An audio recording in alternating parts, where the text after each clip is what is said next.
بسم اللہ الرحمن الرحیم الحمد للہ رب العالمین والعاقبۃ للمتقین والصلاۃ والسلام علی سید الانبیاء والمرسلین وعلی کل من تبعہم بإحسان الی یوم الدین اما بعد فاعوذ باللہ من الشیطان الرجیم بسم اللہ الرحمن الرحیم لقد کان لکم فی رسول اللہ اسوۃ حسنہ۔ بسم اللہ الرحمن الرحیم۔ آج ہمارا سیرہ جرنی کا لیکچر نمبر 9 ہے، اور انشاءاللہ آج ہم ہجرت حبشہ ثانیہ کے بارے میں، یعنی کہ سیکنڈ ٹائم جو ہجرت حبشہ ہوئی ہے اس بارے میں انشاءاللہ بات کریں گے۔ اس سے پہلے ہم ایک چیز آپ کو بتانا چاہتے ہیں کہ جو خطبے میں ہم ایک قرآن کی آیت پڑھتے ہیں لقد کان لکم فی رسول اللہ اسوۃ حسنہ، اس کا مطلب یہ ہے کہ آپ صلی اللہ علیہ وسلم ہمارے لیے رول ماڈل ہیں، ہر چیز میں آپ صلی اللہ علیہ وسلم ہمارے لیے رول ماڈل ہے۔ تو یہ جو بار بار یہ جو خطبے میں سیرہ کلاس شروع ہونے سے پہلے جو پڑھی جاتی ہے، اس کا بار بار پڑھنے کا مقصد یہی ہے کہ ہمارے ذہنوں میں یہ بات جو ہے وہ آ جائے کہ آپ صلی اللہ علیہ وسلم ہمارے لیے بہترین رول ماڈل ہے، اور یہ قرآن کہہ رہا ہے۔ صحیح۔ بہرحال آج ہم بات کرتے ہیں کہ جو لاسٹ کلاس میں ہم نے بات کی تھی کہ حضرت عمر رضی اللہ تعالیٰ عنہ، حضرت حمزہ رضی اللہ تعالیٰ عنہ، یہ حضرات اسلام لے آئے، اور اس کے بعد وہ جن حضرات نے ہجرت کی تھی حبشہ میں یا ایتھوپیا میں، تو وہ اس کی خبر سن کے واپس آ گئے۔ بہت سارے سیرت نگاروں نے اور بھی وجوہات بتائی ہیں، لیکن یہ وجہ بھی اس میں سے ایک ہے۔ تو وہ حضرات سارے کے سارے جنہوں نے بھی ہجرت کی تھی، وہ 16 لوگوں نے وہ واپس مکہ آ جاتے ہیں۔ اچھا، 11 مرد اور 5 عورتیں تھیں، جس میں جو ہے وہ حضرت عثمان رضی اللہ تعالیٰ عنہ اور آپ صلی اللہ علیہ وسلم کی بیٹی حضرت رقیہ رضی اللہ تعالیٰ عنہ بھی اس میں موجود تھے۔ یہ 4 مہینے کی ہجرت تھی اور 4 مہینے کا ڈیوریشن تھا جو وہ لوگ مکہ سے مائگریٹ کر کے گئے اور ایتھوپیا رہے۔ ایتھوپیا کا ہم نے آپ کو نقشہ بھی دکھایا تھا کہ کتنا مشکل سا جو ہے وہ اس کا سفر تھا، کیسے مشکل سفر کر کے وہاں پہ گئے ہوں گے، کیونکہ اسلام پر عمل کرنا ممکن نہیں تھا۔ تو اس بات کو بھی آپ کو ذہن میں رکھنا چاہیے جب ہم ہجرت کی بات کریں گے، ہجرت حبشہ فرسٹ ٹائم یا سیکنڈ ٹائم کی، تو یہ ایک بڑا مشکل سا سفر تھا، اور اپنے سارے کام کاروبار کو چھوڑ کے جانا، اپنے سارے جو بھی سارے ریلیٹیوز ہوں گے ان کو چھوڑ کے جانا، تو یہ ایک بہت مشکل سا ایک عمل ہے۔ یہ ایسا نہیں ہے کہ کوئی جو ہے وہ گھومنے پھرنے کے لیے کہیں جا رہا ہے، یہ اپنے ساری چیزوں کو، سارے کاروبار کو، سارے رشتہ داریوں کو، سارے دوست احباب کو چھوڑ کے، اور مقصد کیا ہے؟ اللہ کی رضا، کہ میں اسلام پر عمل کر سکوں۔ تو وہ سب چیزیں چھوڑ کے جانا، آپ اس کو اور امیجن کریں کہ وہ جو راستہ ہم نے دیکھا تھا کہ مکہ سے ایتھوپیا کتنا مشکل راستہ ہے، کتنے صحرا آئے ہوں گے، کتنے جنگل آئے ہوں گے، کتنے جو ہے وہ مسائل ہوں گے، اور کتنی زیادہ جو ہے وہ کھانے پینے کا وہاں پہ مسئلے مسائل ہوں گے، پانی پینے کے مسئلے مسائل ہوں گے اس پورے ہجرت کے سفر میں۔ تو آج کل جیسے کہ تو سفر نہیں تھا، بڑے مشکل سفر ہوا کرتے تھے۔ تو وہ سب چیزیں کیوں؟ صرف اس لیے کہ اسلام پر عمل کرنا مکہ میں ممکن نہیں تھا، بہت مشکل ہو گیا تھا، اس لیے ان حضرات نے ہجرت کی تھی۔ تو آج ہم انشاءاللہ آج کے سبق میں ہم بات کریں گے ہجرت حبشہ ثانیہ، یعنی کہ ہجرت حبشہ جو سیکنڈ ٹائم ہوئی ہے اس بارے میں انشاءاللہ ہم بات کریں گے۔ تو جن حضرات نے ہجرت کی اس میں حضرت عثمان بن مظعون رضی اللہ تعالیٰ عنہ، پہلے بھی انہوں نے ہجرت کی تھی۔ عبداللہ بن مسعود بڑے مشہور صحابی ہیں، عثمان غنی رضی اللہ تعالیٰ عنہ پہلے بھی ہجرت حبشہ فرسٹ ٹائم میں بھی تھے۔ حضرت رقیہ رضی اللہ تعالیٰ عنہ یہ بھی ہجرت حبشہ جو پہلی دفعہ ہوئی اس میں بھی موجود تھیں۔ ابو حذیفہ، مصعب بن عمیر رضی اللہ تعالیٰ عنہ، ان کی ابھی جو مدینہ میں جو مائگریشن ہوگی اس میں بھی ان کا جو ایک بڑا کردار ہے۔ حضرت عبد الرحمن بن عوف رضی اللہ تعالیٰ عنہ، یہ بڑے مشہور صحابہ میں سے ہیں۔ تو کچھ مشہور صحابہ کے ہم نے آپ کو بتایا۔ اب جب سیکنڈ ٹائم انہوں نے ہجرت کر لی، کہاں پہ؟ حبشہ میں، مکہ سے۔ اب پہلی دفعہ ہم نے بتایا تھا کہ مکہ سے حبشہ یہ لوگ ہجرت کر کے گئے یہ حضرات، اور 4 مہینے بعد واپس اب مکہ آ گئے۔ اب کچھ عرصہ گزارنے کے بعد اب دوبارہ ہجرت ہو رہی ہے، اور اس میں پہلے سے زیادہ صحابہ ہیں۔ تو کیا ہوتا ہے کہ یہ لوگ جا کے ایتھوپیا میں سیٹل ڈاؤن ہو جاتے ہیں اور وہاں پہ رہنے لگتے ہیں، اور وہاں پہ ان کو اپنے دین پر عمل کرنے میں کسی بھی قسم کی دشواری نہیں ہے، کسی بھی قسم کا کوئی خوف و ہراس نہیں ہے، نہ بادشاہ کی طرف سے ان کو تنگ کیا جا رہا ہے، پریشان کیا جا رہا ہے، لوگ بھی کوآپریٹو ہیں۔ ٹھیک ہے، تو اب یہ مسلمان سکون سے رہنا شروع ہو گئے حبشہ میں۔ اب یہ جو قریش کے لوگ تھے، جو مشرکین مکہ تھے، دار ندوہ میں ان کی میٹنگ ہوتی ہے، اور یہ کہتے ہیں کہ حضرت عمر رضی اللہ تعالیٰ نے جیسے 72 شخص اسلام لے آئے، حضرت حمزہ رضی اللہ تعالیٰ نے جیسے بڑے شخص اسلام لے آئیں تو ظاہر سی بات ہے کہ مسلمانوں کو اچھی خاصی پاور مل جاتی ہے. اب حبشہ میں بھی جو ہے وہ مطلب یہ مسلمان جا کے سیٹل ڈاؤن ہو رہے ہیں, تو ان کو یہاں پہ یہ خوف تھا کہ مسلمان اگر وہاں پہ سیٹل ڈاؤن ہو جائیں گے, حبشہ ایک بڑی حکومت تھی, تو یہ بھی ہو سکتا تھا کہ وہ مکہ پہ چڑھائی کر دے, اور یہ بھی تھا کہ ان کو کہ اب یہ مسلمان جو پاور میں آ رہے ہیں آہستہ آہستہ, اور اگر یہ سارے کے سارے مائگریٹ کر کے حبشہ چلے گئے تو ایک بڑی پاور میں آ جائیں گے. تو ان کو یہ فکر کھائی جا رہی تھی, اور انہوں نے پھر ایک میٹنگ کی اور اس میں انہوں نے یہ ڈیسائیڈ کیا کہ ہم کیا کرتے ہیں, ہم اپنے کچھ لوگ ڈیلیگیشن ایک بھیجتے ہیں, اور ہم جو وہاں کا جو نجاشی بادشاہ ہے اس سے ہم جا کے ملتے ہیں اور اس کو بتاتے ہیں کہ بھائی یہ لوگ صحیح لوگ نہیں ہیں, ان کو یہاں سے آپ جو ہے نا واپس کر دیں. ٹھیک ہے, اب یہ مشورہ ہو جاتا ہے. تو ظاہر سی بات ہے ڈیلیگیشن جو جاتا ہے, وفد جو جاتا ہے, تو اس میں کوئی بڑے خاص ایسے لوگ جن کی کمیونیکیشن اسکلز بہت زبردست ہوں اور پریزنٹیبل لوگ ہوں, وہ جاتے ہیں نا ڈیلیگیشن میں. تو 2 حضرات گئے, ایک وہی صحابی ابھی مسلمان نہیں ہوئے, عمر بن عاص رضی اللہ تعالیٰ عنہ, جن کے بارے میں ہمارے کرنے کے کاموں میں ہم نے نہیں پڑھا تھا کہ وہ صحابی جو ذہین ترین صحابہ میں سے سمجھے جاتے تھے, ذہین ترین لوگوں میں سے سمجھے جاتے تھے مکہ کے. ان کو یہ جو ہے وہ لگا کہ آپ سب سے زیادہ مجھ سے محبت کرتے ہیں, وہ والی بات یاد ہوگی آپ کو. تو وہ صحابی ابھی مسلمان نہیں ہوئے, عمر بن عاص رضی اللہ تعالیٰ عنہ وہ ہیں, اور ایک اور جو ہے وہ کوئی ڈیلیگیشن میں سے کوئی ایک اور جو ہے کوئی بڑے مشہور سے جو ہے وہ ہیں, میرے ذہن میں بھی نام یاد نہیں. تو یہ مسلمان نہیں ہوئے حضرت عمر بن عاص, ان کو بھیجا جا رہا ہے حبشہ. اب یہ لوگ حبشہ پہنچ جاتے ہیں, 2 لوگ ہیں. اچھا, انہوں نے کیا کیا, انہوں نے سب سے پہلے جاتے ہی نا ڈائریکٹ بادشاہ سے نہیں ملے, انہوں نے سارے وہ پروٹوکول جو فالو کرنے چاہیے نا وہ پروٹوکولز فالو کیے. کیا, سب سے پہلے بہت سارے تحائف لے کے گئے, اور تحائف جا کے یہ نہیں کہا کہ مجھے نجاشی سے ملنا ہے, بلکہ نجاشی کے جو وزراء تھے, وزیر تھے, ان سے ملیں گے جن کے ذریعے یہ ایکسس کریں گے بادشاہ تک. سب سے پہلے ان سے ملے اور ان کو تحفے تحائف دیے ہیں, اور ان کو یہ بتایا ہے کہ کچھ لوگ ایسے ہیں جو کہ مکہ سے مائگریٹ کر کے یہاں پہ آئے ہیں, اور وہ ہمارے جو مکہ ہے, ہمارا جو ہمارے شہر مکہ, اس سے بھاگ کے یہاں پہ آئے, اور ان کے بارے میں انہوں نے جو ہے مختلف قسم کی باتیں کی. تو ہم بادشاہ سے ملنا چاہتے ہیں, اگر آپ ملوا دیں گے تو بہت اچھی بات ہے. ہم ان کے سامنے اپنی جو ہے وہ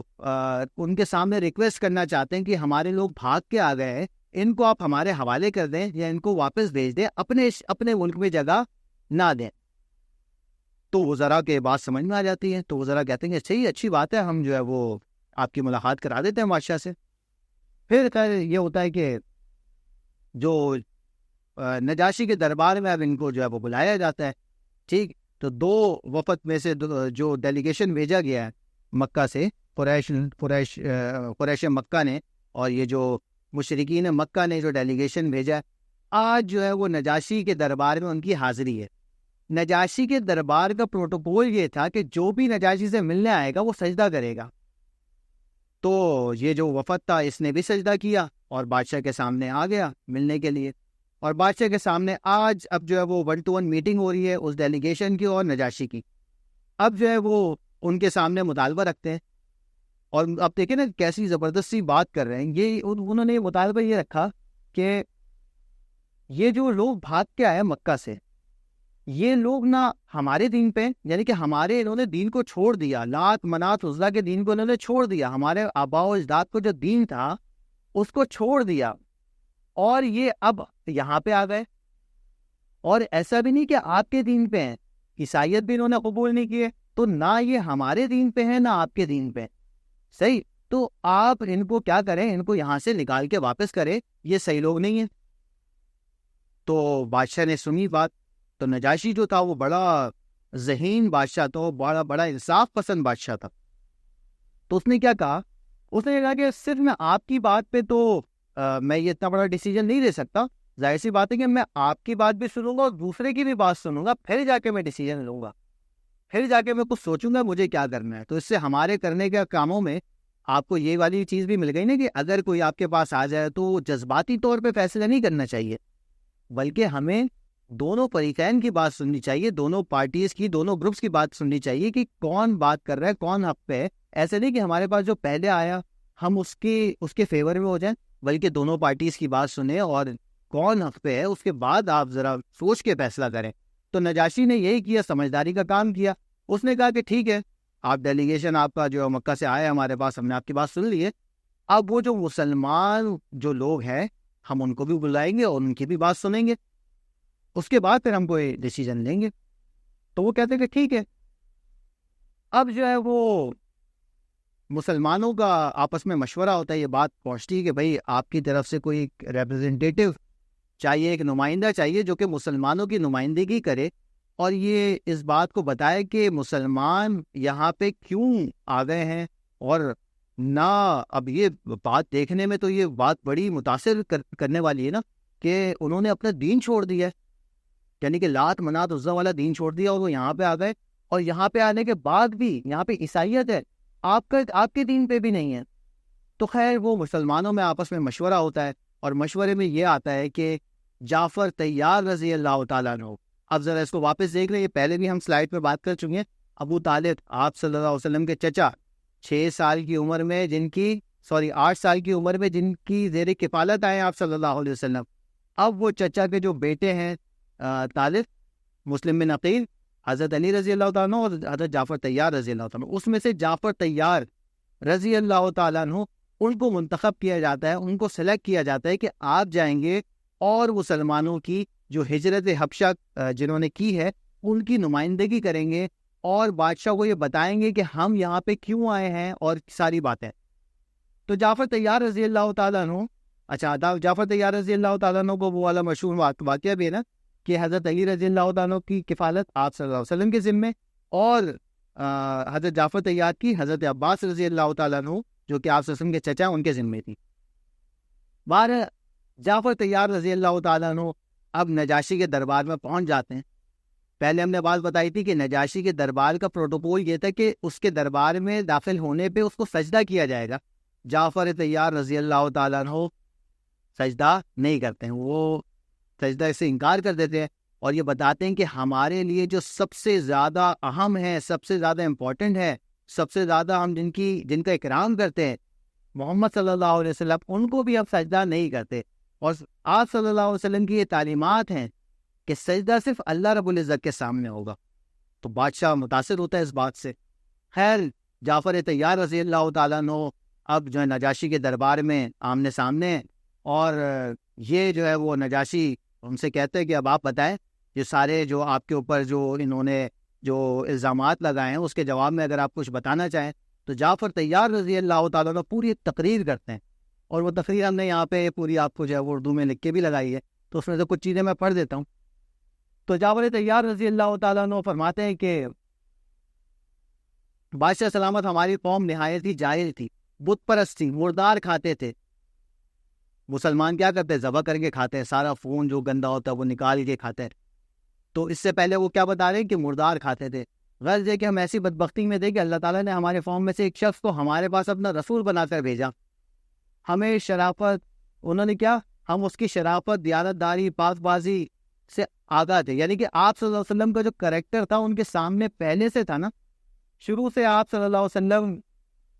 کی جو پرورش ہوئی ہے سب کے سامنے پورا عرب جانتا تھا کہ صادق اور امین ہے۔ حضرت ابوبکر صدیق رضی اللہ تعالیٰ عنہ 2.5 سال بڑے ہیں آپ صلی اللہ علیہ وسلم سے، پورا بچپن دیکھا، پورا لڑکپن دیکھا، جوانی دیکھی۔ اس کے بعد جیسے ہی آپ صلی اللہ علیہ وسلم نے نبوت کا دعویٰ کیا، انہوں نے کیا کہا؟ لبیک کہہ دیا اور اسلام قبول کر لیا۔ ٹھیک، تو آپ صلی اللہ علیہ وسلم کس چیز کا حکم دیتے ہیں؟ آپ صلی اللہ علیہ وسلم ہم کو شرک اور بت پرستی سے روک کر توحید کی دعوت دیتے ہیں، ٹھیک ہے، امانت کی، ہمسایہ سے، رشتہ داروں سے محبت کا سبق سکھاتے ہیں، جھوٹ نہ بولیں، قتل خون ریزی نہ کریں، بدکاری نہ کریں، فریب سے باز آ جائیں، یتیموں کو مال لگائیں۔ تو ساری انہوں نے چیزیں جو آپ صلی اللہ علیہ وسلم نے کی تعلیمات تھی اس کا خلاصہ انہوں نے بتایا۔ اللہ وحدہ لا شریک اور اس کے آخری رسول محمد صلی اللہ علیہ وسلم پر ایمان لے آئیں، نماز پڑھیں، روزے رکھیں، ٹھیک، یہ سب باتوں کے بعد انہوں نے کہا کہ یہاں تک کہ اچھا آپ صلی اللہ علیہ وسلم پر ایمان لائے، انہوں نے کہا کہ ہم اللہ اور اس کے رسول صلی اللہ علیہ وسلم پر ایمان لائے اور ان کی تعلیمات پر چلے۔ ہم نے کیا کیا؟ بت پرستی چھوڑ دی، ایک خدا کی عبادت کرنے والے بن گئے، حلال حرام میں تمیز کرنے والے بن گئے۔ اب انہوں نے وہ جو ان کے اوپر ایلیگیشن لگائی تھی نا کہ یہ بے دین ہو گئے، تو اس کے جواب میں یہ ساری باتیں کر رہے ہیں، اور انہی وجوہات کی بنا پر ہماری قوم ہماری جان کی دشمن بن گئی، صحیح، ہم پر ظلم و تشدد کرنے لگ گئے۔ حضرت بلال رضی اللہ تعالیٰ عنہ پہ ظلم کے پہاڑ نہیں ٹوٹتے تھے، کیسے ان پہ ٹارچر، دن میں بھی رات میں بھی۔ تو کیا کیا ہم کو بت پرستی اور زمانے جاہلیت کی برائیوں میں مبتلا کرنا چاہتے تھے، یہاں تک کہ ہم لوگ ان کے ظلم و ستم مصائب سے تنگ آ کر یہاں حبشہ چلے آئے۔ تو حضرت جعفر طیار رضی اللہ تعالیٰ عنہ نے پوری ایک تقریر کی جس میں انہوں نے بتایا کہ پہلے ہم کیا تھے، آپ صلی اللہ علیہ وسلم کی کیا تعلیمات تھی، اور اس کے بعد جب ہم اس پہ عمل کرنے لگ گئے تو یہ ہمارے دشمن ہو گئے، انہوں نے ہمارے اوپر ظلم و زیادتی کی، تو ہم یہاں پہ حبشہ ہجرت کر کے آ گئے۔ تو بادشاہ اس چیز سے بڑا متاثر ہوتا ہے۔ بادشاہ کہتا ہے کہ اچھا آپ صلی اللہ علیہ وسلم جو تمہیں جو تعلیمات دیتے ہیں اس میں سے کچھ بتاؤ، جو ان کے اوپر نازل ہوتی ہے کتاب اس میں سے کچھ پڑھ کے سناؤ۔ تو وہ سورہ مریم کی تلاوت کرتے ہیں، سورہ مریم کی جیسی تلاوت کرتے ہیں تو اس میں کیسی زبردستی آیات ہے، کیسے حضرت مریم علیہ السلام کی تعریف ہے، کیسے حضرت عیسیٰ علیہ السلام کا جو ہے نا اس میں تذکرہ ہے۔ تو بادشاہ جو ہوتا ہے وہ سن کے بہت زیادہ متاثر ہوتا ہے، اور متاثر اتنا ہوتا ہے وہ بادشاہ رونے لگ جاتا ہے، اور وہ بادشاہ یہ کہتا ہے کہ یہ کلام جو ہے وہ آسمانی کلام ہی ہے، اور یہ ویسے ہی کلام ہے جیسے کہ توریت اور انجیل کا کلام ہوتا ہے، اور یہ مجھے یقین ہے کہ یہ اللہ رب العزت کا کلام ہے۔ اور بادشاہ اسی وقت جعفر طیار رضی اللہ تعالیٰ عنہ کی تقریر کے بعد، سورہ مریم کی تلاوت سننے کے بعد اسلام لے آتا ہے۔ آج بھی بہت سارے اگر آپ سرچ کریں گے ایسے لوگ ہیں جو کہ قرآن سن کے مسلمان ہوئے ہیں۔ اگر آپ یوٹیوب پہ سرچ کریں گے تو آپ کو اس طرح کے بہت سارے لوگ مل جائیں گے کہ جن کی سٹوریز میں انہوں نے قرآن سنا، قرآن کی ٹرانسلیشن سنی، اور اس سے وہ سن کے پھر جو ہے وہ مسلمان ہوئے۔ تو قرآن کی ایک اپنی تاثیر ہے، تو یہی تاثیر جو ہے جس نے نجاشی کو اسلام اس نے قبول کیا، نجاشی نے، اسی تاثیر کی وجہ سے۔ پھر نجاشی جب مسلمان ہو جاتا ہے تو ایک وقت ایسا آتا ہے کہ نجاشی اس دنیا سے رخصت ہوتا ہے، اور اسلام مطلب مومن ہو کے اس دنیا سے رخصت ہوتا ہے، اور نجاشی کا ہے ایتھوپیا میں، اور آپ صلی اللہ علیہ وسلم اس وقت مدینہ میں موجود ہوتے ہیں۔ تو آپ صلی اللہ علیہ وسلم، نجاشی جو کہ بادشاہ ہے، مسلمان ہو چکا ہے، اس کا جنازہ آپ صلی اللہ علیہ وسلم مدینہ میں پڑھاتے ہیں، اور یہ نجاشی کے لیے اعزاز کی بات ہے کہ آپ صلی اللہ علیہ وسلم نے نجاشی کا جنازہ پڑھایا ہے مدینہ میں۔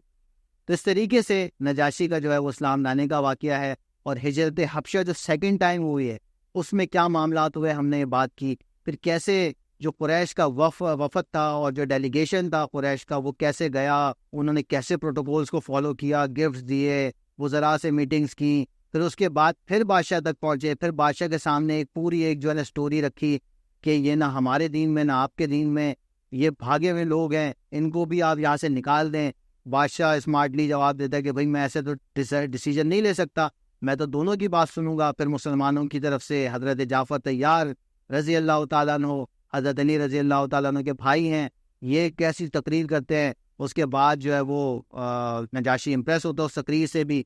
اور وہ کہتا ہے کہ آپ صلی اللہ علیہ وسلم کے اوپر جو کلام نازل ہوتا ہے وہ مجھے پڑھ کے سناؤ۔ سورہ مریم کی تلاوت ہوتی ہے اور نجاشی اس طریقے سے مسلمان ہو جاتا ہے، اور مسلمان ہونے کے بعد جب اس دنیا سے رخصت ہوتا ہے تو اس کا اعزاز یہ ہے کہ آپ صلی اللہ علیہ وسلم اس کا جنازہ غائبانہ طور پہ مدینہ میں پڑھاتے ہیں، اور اس کے ساتھ